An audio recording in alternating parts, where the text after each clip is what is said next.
Bonjour et bienvenue à ce nouveau numéro du Club Eco, un Club Eco un petit peu particulier puisqu'il s'inscrit dans le cadre des Smart City Bordeaux, le premier forum organisé à Bordeaux sur les Smart City. Aujourd'hui, je reçois Thomas Possel. Thomas Possel, bonjour. Bonjour. Alors, vous êtes directeur général délégué de Cofeli Ineo, c'est ça? J'ai juste Exactement. jusqu'à maintenant. Voilà. Alors, Cofeli Ineo, une petite photographie, j'ai envie de dire, combien de divisions pour paraphraser un chef d'État qui n'était pas très sympathique? Alors, Cofeli Neo, en fait, c'est un chiffre d'affaires de 2,3 milliards d'euros et c'est un peu plus de 15 000 personnes réparties sur toute la France et notamment en Aquitaine, puisque nous sommes présents sur la ville de Bordeaux dans plusieurs métiers. Alors, les métiers de Cofeli Neo, c'est quoi? J'allais dire, pour simplifier, c'est toutes les applications liées à l'électron. Alors l'électron, c'est à la fois les applications de l'énergie, c'est à la fois aussi les applications du numérique, puisque l'informatique, c'est fait à partir d'électrons que l'on compte. Tout à fait. Voilà. On est dans le cadre du Forum Smart City de Bordeaux, ce premier forum. Je suppose que dans le métier de Cofeli Ineo, les Smart, on sait un petit peu, comme vous disiez, nous on gère l'électron qu'on veut de plus en plus intelligent, je suppose. Voilà, en fait, le smart, je dirais, il y a plusieurs éléments. Il y a un élément technique. L'élément technique du smart, c'est quoi?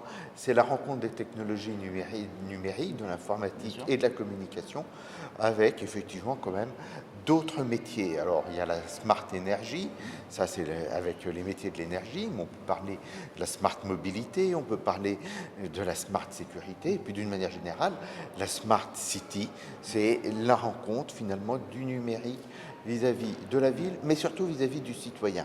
Ouais. Chez Ineo, nous avons choisi d'appeler un peu de la thématique la cité du futur. On n'a pas repris la ville du futur, parce que dans la cité, dans le mot cité, ça fait référence à la police grecque, donc Oui, c'est tout à vraiment fait. le citoyen, et ça va au-delà de la simple ville restreinte je dirais, une entité administrative. Dans la Smart City, c'est aussi le citoyen. C'est le citoyen. Dites-moi, parmi les choses est-ce qu'il y a des choses qui ont vraiment révolutionné votre métier, entre guillemets, et est-ce que ces smart, ces solutions intelligentes, révolutionnent véritablement votre métier ces dernières années? Écoutez, je crois sincèrement que depuis 5 ans, mon métier a plus évolué que les 20 ou 25 ans qui précèdent. Il a connu une vraie révolution. Une vraie révolution, parce qu'effectivement, aujourd'hui, toutes ces technologies numériques, finalement, s'appliquent absolument à toute la palette des services que nous pouvons offrir, que ce soit dans la ville, dans l'industrie, le tertiaire, etc. Aujourd'hui, on développe ce qu'on appelle des smart buildings. Alors, c'est quoi un smart building? Oui, j'allais vous poser la question. Un smart building, c'est un immeuble dans lequel on contrôle par le biais de numérique, finalement, toutes les composantes de la vie de l'immeuble, que ce soit les composantes thermiques avec la température, mais aussi l'air ambiant, aussi les problèmes de contrôle d'accès, en se disant que finalement, suivant l'occupation, par exemple, dans des lieux publics, quand il y a une université, c'est peut-être pas la peine de chauffer autant les salles ou les amphis quand il y a personne dedans, etc., etc.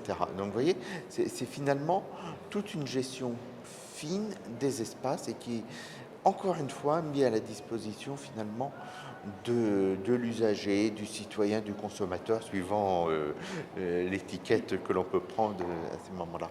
Monsieur Possel, est-ce à dire que finalement, au-delà de la révolution qu'ont amené et qu'amènent ces smart, est-ce que d'une certaine façon, ça vous a obligé à réinventer votre métier? Je m'explique.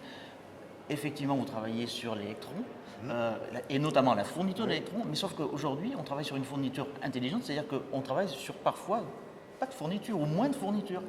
Exactement, c'est ce qui permet, c'est ce que je disais, si je prends l'exemple par exemple d'un immeuble, eh ben, c'est d'être capable de détecter la présence de personnes dans cet immeuble pour ajuster à ce moment-là l'éclairage, etc.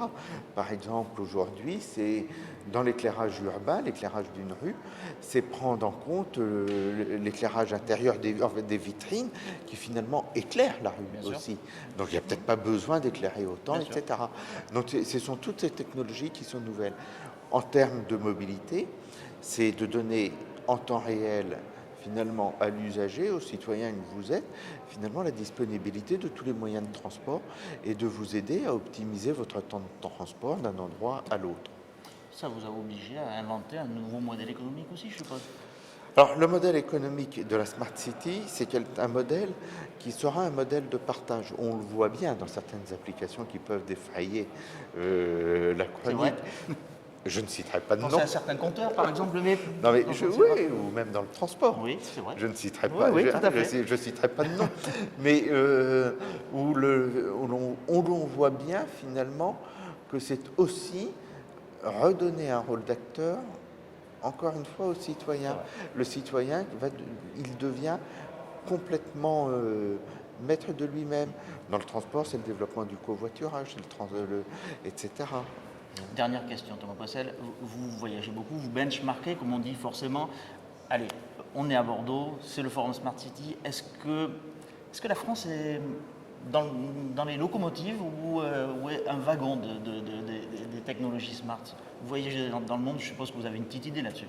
Alors, la France est caractérisée par deux choses.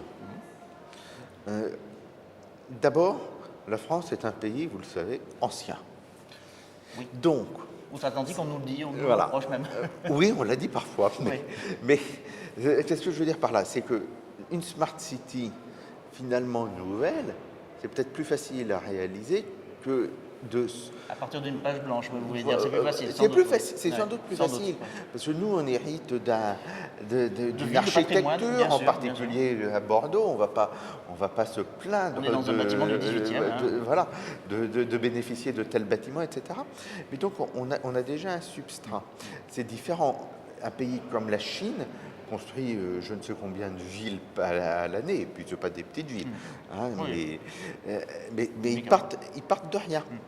Donc c'est pas tout à fait le même problème. Ça c'est le premier point. Le deuxième point, on est également hérité, les héritiers, je dirais, d'une tradition administrative, d'une tradition politique, qui fait que l'on a des strates administratives qui peuvent ne pas simplifier. On va le dire comme ça. On va dire ça.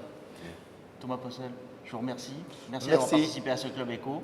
Je vous souhaite un bon Smart City. Et quant à moi, je vous donne rendez-vous pour le prochain numéro du Club Éco. Au revoir.